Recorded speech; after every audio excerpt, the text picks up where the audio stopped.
देश में एनआरसी और सीएए लागू होने का खौफ लोगों में ऐसा बैठाया गया कि जगह जगह आंदोलन होने लगे। लोग सर्द भरी रातों में सड़कों पर सोए और सरकार की अल्पसंख्यक विरोधी सोच का विरोध किया।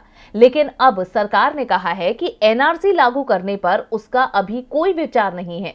ये बात सरकार ने संसद में कही है और क्या जानकारी मोदी सरकार की ओर से दी गई, इस पर आइए जानते हैं। अवैध घुसपैठ रोकने के लिए मोदी सरकार राष्ट्रीय नागरिकता रजिस्टर 2019 लेकर आई थी, जिसके तहत भारत में 5 साल पूरे कर चुके ऐसे शरणार्थियों को भारतीय नागरिकता दी जाएगी जो बांग्लादेश, अफगानिस्तान और पाकिस्तान से भारत आए हैं।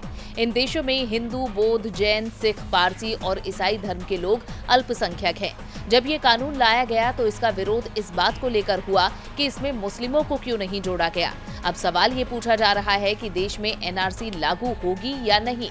इस पर केंद्र सरकार ने अभी तक कोई फैसला नहीं लिया है। ये जानकारी केंद्र की ओर से लोकसभा में लिखित जवाब में दी गई। केंद्र की ओर से बताया गया कि देश भर में एनआरसी लागू करने पर फिलहाल कोई विचार नहीं होगा।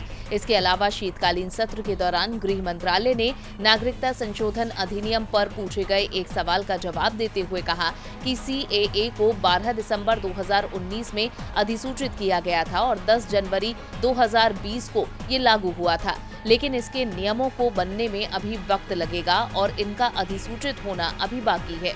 गृह मंत्रालय ने कहा कि सीएए के दायरे में जो भी आएगा वो नियम लागू होने के बाद नागरिकता के लिए आवेदन कर सकता है। सीएए और एनआरसी को लागू करने पर गैर भाजपा शासित राज्य लंबे समय से विरोध कर रहे हैं। यहां तक कि एनडीए के समर्थन वाली नीतीश सरकार ने भी बिहार में एनआरसी लागू न करने का बयान दिया था। इसके अलावा बंगाल, महाराष्ट्र, पंजाब, राजस्थान समेत अन्य राज्य एनआरसी को लागू करने से इनकार कर चुके हैं। डीबी लाइव की रिपोर्ट।